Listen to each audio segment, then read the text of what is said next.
18h-21h, le grand journal, le premier quotidien économique du soir, Grégoire Favet sur BFM Business. Ça s'est passé lundi dernier, il y a une semaine, Grand Prix de l'innovation de la ville de Paris, catégorie numérique, c'est ça Sébastien Tanglais? Exactement. Voilà, cofondateur de WizEvent, catégorie numérique donc. WizEvent, c'est une solution de billetterie en ligne, on va en parler dans un instant, vous allez nous raconter toute l'histoire de votre société, mais ce que j'aime bien, c'est comme pour beaucoup d'entrepreneurs, cette société, vous l'avez créée, cette solution, vous l'avez imaginée parce qu'un jour, dans votre propre vie, dans votre expérience personnelle, vous avez été confronté à une réponse à un besoin qui existait, une réponse qui n'existait pas.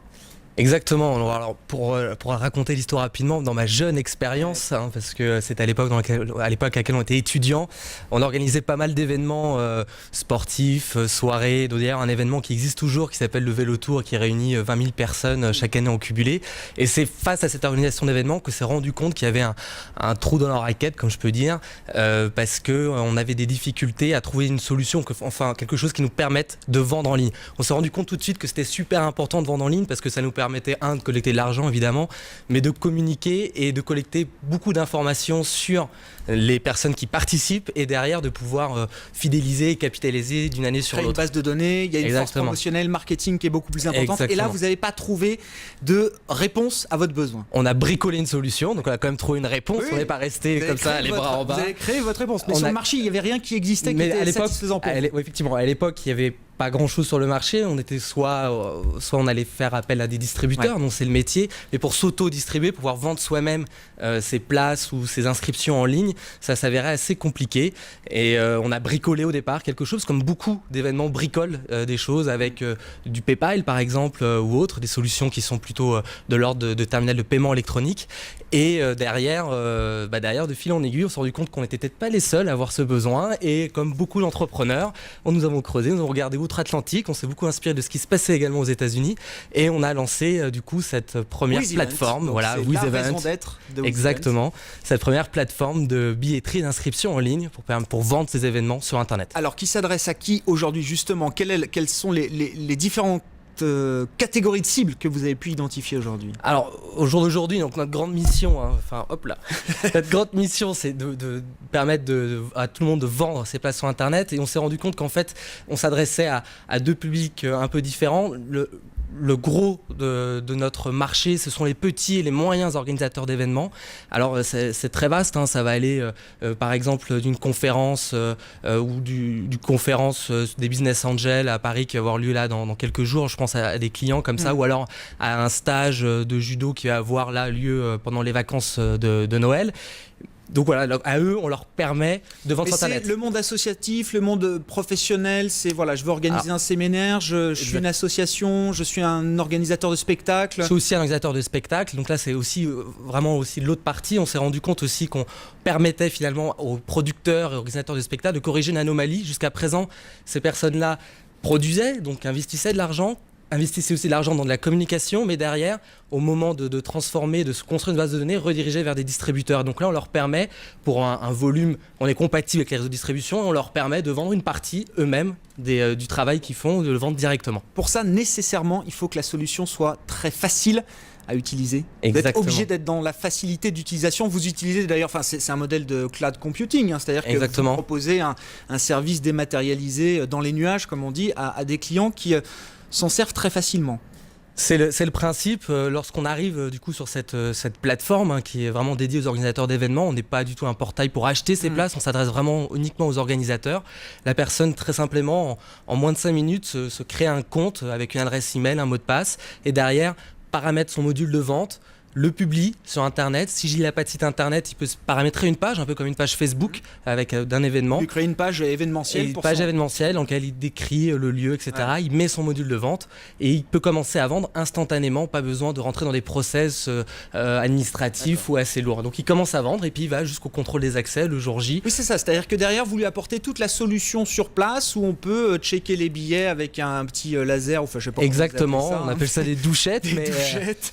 Voilà. Mais c'est-à-dire que derrière, vous lui donnez tout accès au matériel professionnel par excellence qui va lui permettre, lui, justement, d'avoir un retour aussi. Exactement. En fait, l'idée est assez simple. Hein. On s'en rend bien compte que au jour d'aujourd'hui, d'avoir une présence sur Internet via des blogs, via Facebook ou via d'autres, ça devient de plus en plus simple. Et nous, ce qu'on permet maintenant, c'est, au-delà de la présence sur Internet, de pouvoir transformer, donc accepter des paiements, et puis derrière de suivre juste de bout en bout et de pouvoir piloter aussi finalement cette billetterie, parce qu'en revenant sur les outils qu'on met en place, au-delà même de la vente, ce qu'on cherche à faire, c'est à permettre aux organisateurs de faciliter leur vente avec toute une palette d'outils de communication. Une vraie démocratisation, on peut dire ça. Exactement, comme ça, c'est vraiment l'idée. La billetterie en ligne. On va revenir à l'histoire de WizEvent dans un instant. On va marquer une courte pause, Sébastien Tonglet. On va continuer de raconter cette histoire. Donc, je rappelle, WizEvent, Grand Prix de l'innovation de la ville de Paris. À tout de suite. Allez, un petit point sur vos conditions de circulation ce lundi soir 20 décembre. On retrouve Fanny Agostini. Et à chaque point trafic, je vous ai dit que ça roulait bien en Ile-de-France et c'est encore le cas. Ça roule vraiment très bien ce soir, pas de soucis particuliers. Si ce n'est sur les autoroutes, cette panne sur l'A86 intérieure qui gêne un petit peu la circulation, c'est juste à la jonction avec l'autoroute A6 à hauteur de Vissou. Quelques coups de frein à donner encore aussi sur la francilienne en chaussée intérieure entre la nationale 7 et l'autoroute A6. 20 minutes. Sinon, partout ailleurs, même sur le boulevard périphérique, ça roule très bien. Dans Paris, les quais sont fluides, même le carrefour d'Alésia ne pose aucun problème de circulation. En revanche, prudence aux gelées nocturnes, il a plu, les chaussées sont humides et risquent de geler. Modulez bien votre vitesse et soyez prudent au volant.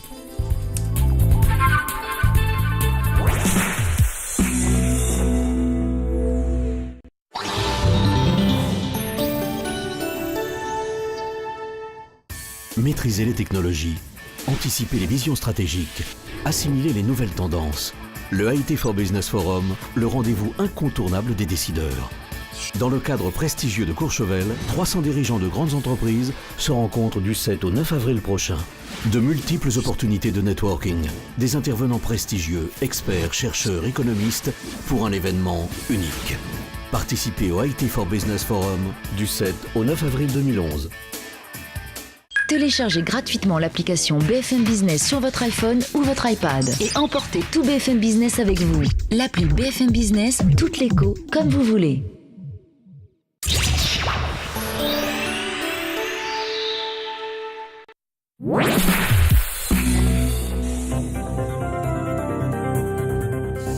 – 20h15, petit détour par l'info. Comme chaque quart d'heure, on retrouve David Debat sur BFM Business. Avion cloué au sol, train retardé, bref, on prend les mêmes et on recommence une nouvelle fois l'épisode neigeux qui a traversé le nord de la France ce matin a causé d'importantes perturbations, des perturbations qui semblent désormais rentrer dans l'ordre, exception faite d'Eurostar.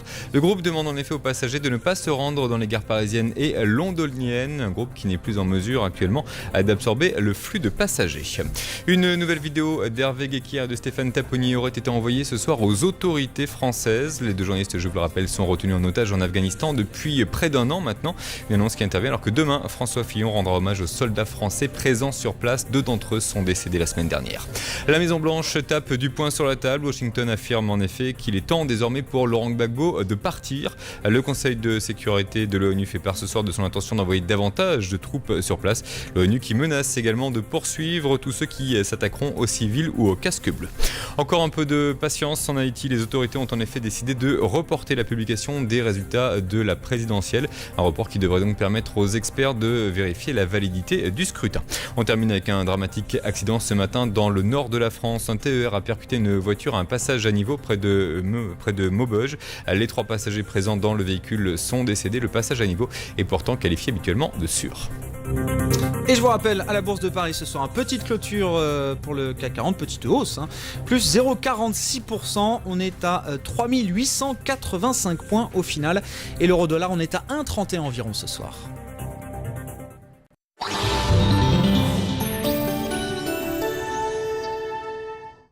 Maîtriser les technologies, anticiper les visions stratégiques, assimiler les nouvelles tendances. Le IT for Business Forum, le rendez-vous incontournable des décideurs.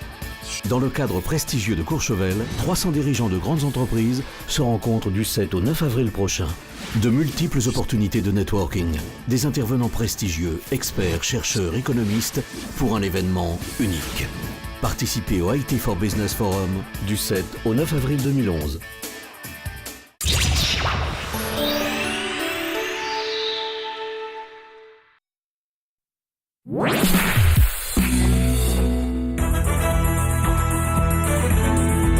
BFM Business, 18h, 21h, le grand journal, Grégoire Favet.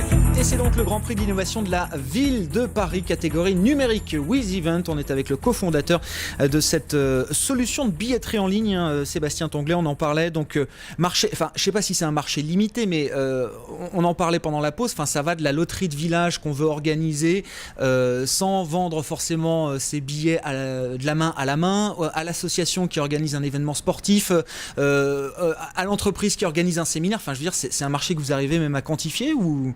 C'est un marché qu'évidemment on a quantifié pour savoir un peu où on mettait les pieds, et on se rend compte que le catalogue un peu des distributeurs classiques représente à peu près 40 000 événements en France au jour d'aujourd'hui, donc vraiment sur le marché français, et c'est un multiple de 10 sur 400 000 événements. Ouais, il y a à peu près 400 000 événements en tout cas qu'on a réussi qui aujourd'hui n'ont pas accès à ces réseaux de distribution et ces services de billetterie. Exactement, on a tous en tête le sacro-saint formulaire à remplir, à renvoyer un chèque.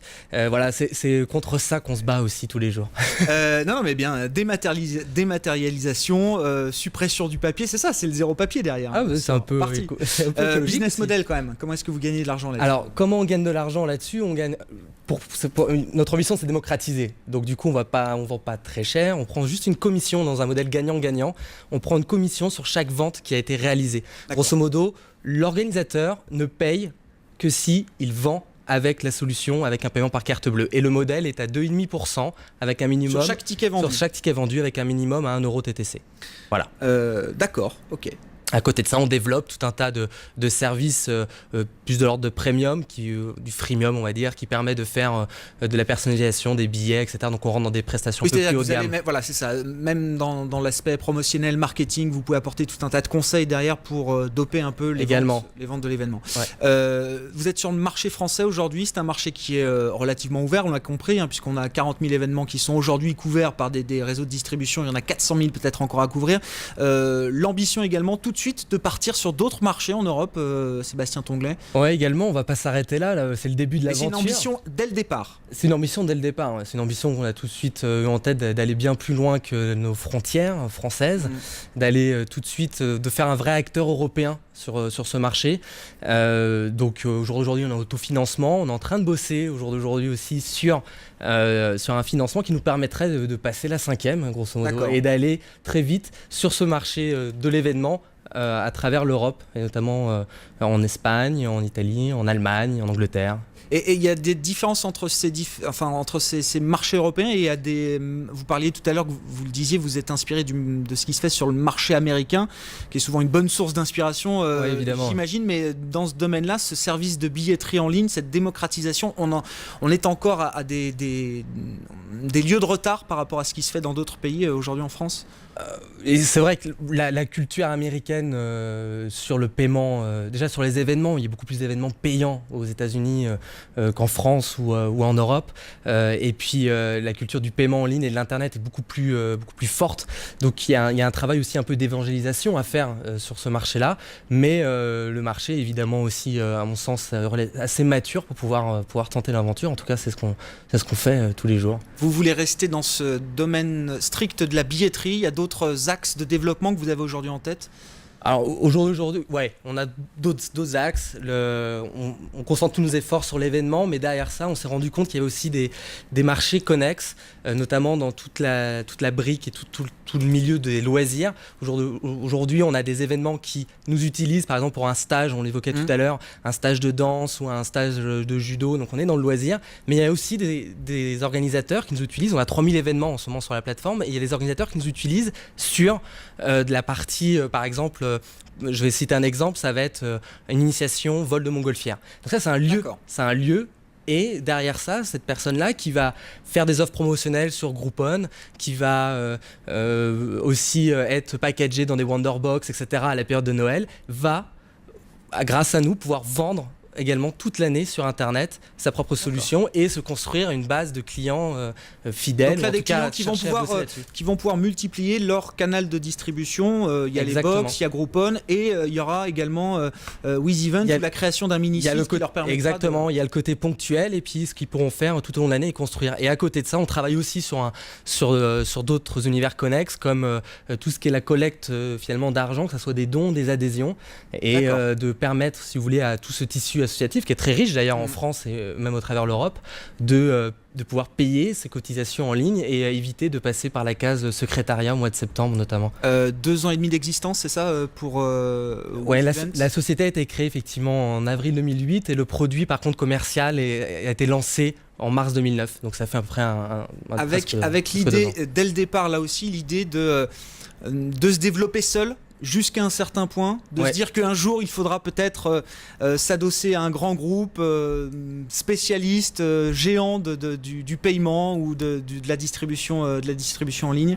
Effectivement, on Il y a a une cherché- stratégie déjà par rapport à ça ou... Oui, il y a un peu une stratégie par rapport à ça. On a voulu, pas pour rester complètement indépendant, mais pour mieux maîtriser ce qu'on voulait faire, mieux définir finalement et arriver, ce qu'on a réussi à faire en 2 ans, à prouver qu'il y avait un marché, qu'il y avait un concept et qu'on a construit un produit avec nos petites mains et nos petits financements. On a réussi à faire quelque chose et maintenant que tous les principales cours, les principales tendances, on est sur un multiple de 4 par exemple de chiffre d'affaires entre 2010 et 2009.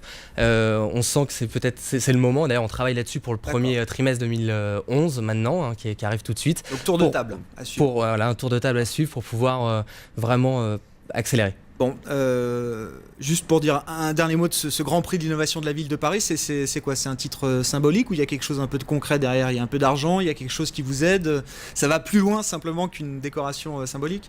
Déjà, c'est une belle décoration symbolique. On est très content de l'avoir obtenue.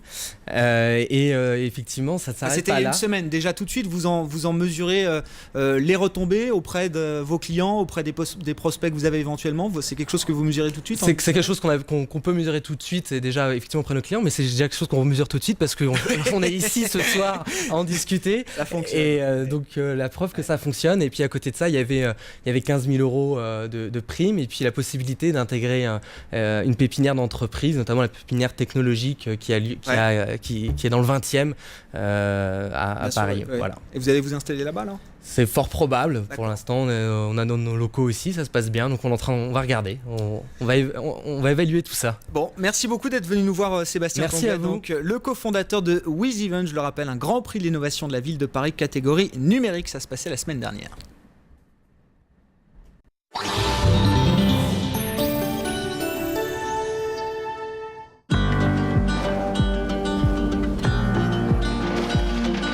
Voyage d'Hermès. Sur les ailes du parfum. Maîtriser les technologies, anticiper les visions stratégiques, assimiler les nouvelles tendances. Le IT for Business Forum, le rendez-vous incontournable des décideurs. Dans le cadre prestigieux de Courchevel, 300